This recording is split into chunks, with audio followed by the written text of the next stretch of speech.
নমস্কাৰ বন্ধু আৰু বান্ধৱীসকল, আজিৰ এই ভিডিঅ'টোৰ জৰিয়তে আপোনালোকৰ লগত আলোচনা কৰিম যে আপোনালোকে যিসকলে চৰকাৰী ঘৰ পাবৰ কাৰণে আপোনালোকে জিঅ'টেক কৰিছিলে, তো আপোনালোকৰ কাৰণে এটা ভাল খবৰ ইতিমধ্যে আপোনালোকক জনাই দিম যে আপোনালোকে বহুতে কিন্তু মেছেজ কৰি সুধি আছে বা ফোন কৰি সুধি আছে আপোনালোকে যে দাদা আমি জিঅ'টেক কৰিছিলোঁ, আমি জিঅ'টেক ঘৰৰ যিটো ৰেজিষ্ট্ৰেশ্যন নাম্বাৰ হয় সেই ৰেজিষ্ট্ৰেশ্যন নাম্বাৰখন আমি কেনেকৈ লাভ কৰিব পাৰিম আৰু সেই ৰেজিষ্ট্ৰেশ্যন নাম্বাৰ দি কিন্তু আপোনালোকে চেক কৰিব পাৰিব যে আপোনাৰ ঘৰখন কেতিয়া লাভ কৰিব পাৰিব, কিমান টকা আপুনি পাইছে বা পোৱা নাই, আপোনালোকে কেতিয়া লাভ কৰিব পাৰিব, গোটেইখিনি কিন্তু আপোনালোকে সেই অল ডিটেইলছটো আপোনালোকে জানিব পাৰিব। গতিকে এতিয়া আপোনালোকক দেখুৱাই দিম যে আপোনালোকে জিঅ'টেক ঘৰৰ ৰেজিষ্ট্ৰেশ্যন নাম্বাৰখন আপোনালোকে কেনেকৈ লাভ কৰিব পাৰিব। আৰু এতিয়া কিন্তু আপোনালোকৰ চৰকাৰ অহাৰ লগে লগে কিন্তু আপোনালোকে 15 লাখ মুঠ ঘৰ আপোনালোকে 2 মাহৰ ভিতৰতে আপোনালোকে লাভ কৰিবলৈ সক্ষম হ'ব। ইতিমধ্যে কিন্তু আমাৰ মুখ্যমন্ত্ৰী ডক্টৰ হিমন্ত বিশ্ব শৰ্মা আপোনালোকক কৈছিলে, কিন্তু এতিয়া আপোনালোকক জনাই দিম যে আপোনালোকে ষ্টেটাছখন কেনেকৈ চেক কৰিব পাৰিব। আপুনি যদি জিঅ'টেক কৰিছিল তেন্তে আপোনাৰ নামত যিটো ৰেজিষ্ট্ৰেশ্যন নাম্বাৰ আছে ৰেজিষ্ট্ৰেশ্যন নাম্বাৰটো আপুনি কেনেকৈ লাভ কৰিব পাৰিব তেতিয়া আপোনালোকক দেখুৱাই দিম। আৰু আপোনালোকে যদি আমাৰ চেনেলত নতুন আছে প্লিজ আপুনি আমাৰ চেনেলটো ছাবস্ক্ৰাইব কৰিবলৈ নাপাহৰিব। আৰু ভিডিঅ'ৰ ডেছক্ৰিপশ্যনত চাব মোৰ হোৱাটছআপ চেনেলৰ লিংক আছে, আপোনালোকে সকলোৱে গৈ মোৰ হোৱাটছআপ চেনেলত জইন হ'ব, কাৰণ যিবিলাকৰ ওপৰত মই এক্সট্ৰাকৈ ভিডিঅ' নবনাওঁ সেইবিলাকৰ ওপৰত কিন্তু মই অলপ পিছে হোৱাটছআপ চেনেলত আপ টু ডেট কৰিয়ে থাকোঁ। গতিকে আপোনালোকে সকলো খবৰৰ লগত সংযুক্ত হ'বলৈ বা সকলো খবৰৰ জাননী আপোনালোকে পাবলৈ আমাৰ হোৱাটছআপ চেনেলত আপোনালোকে জইন হ'বলৈ নাপাহৰিব। এতিয়া আহক আমি ভিডিঅ'টো আৰম্ভ কৰোঁ।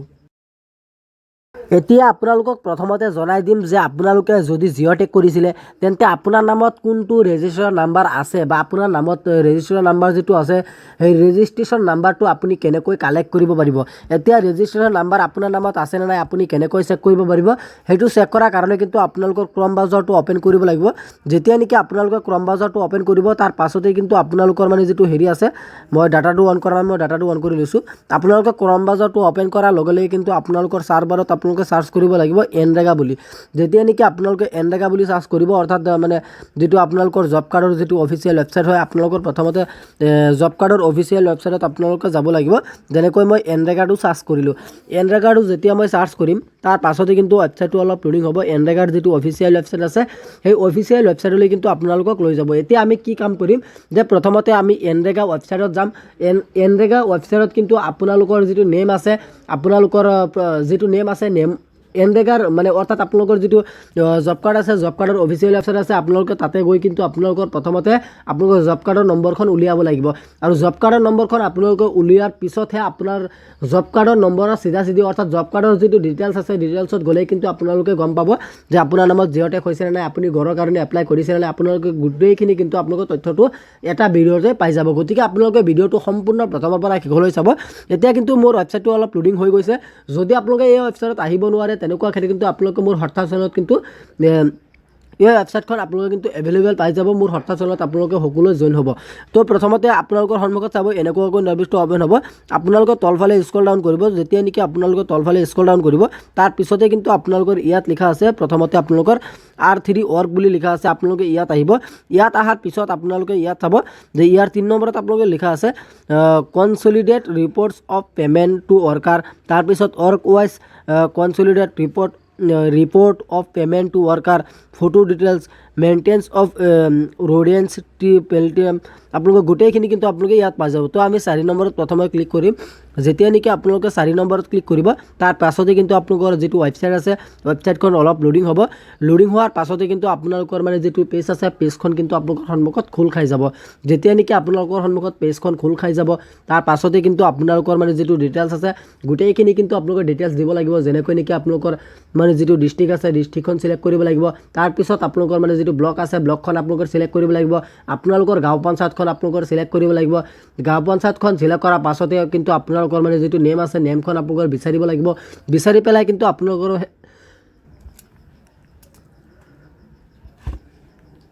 তাৰ পিছতে কিন্তু আপোনালোকৰ ৱেবসাইটটো লোডিং হৈ পেলাই আপোনালোকৰ সন্মুখত চাব এনেকুৱাকৈ ইণ্টাৰফেচটো অ'পেন হ'ব।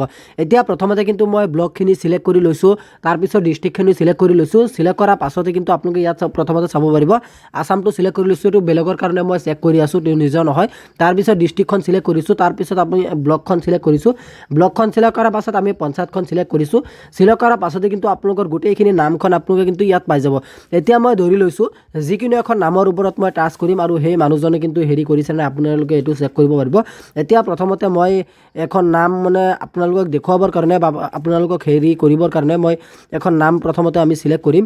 চিলেক্ট কৰাৰ পাছতে কিন্তু সেই নামৰ যিটো হেৰি আছে সেই নামৰ চিধা মই সেইটো প্ৰথমতে আপোনালোকক দেখুৱাই দিম যে কোনটো নামৰ ওপৰত বা আপোনালোকৰ ক'ত হেৰি কৰিলে আপোনালোকে কোনটো পাই যাব গোটেইখিনি কিন্তু আপোনালোকে ইয়াত চাব পাৰিব।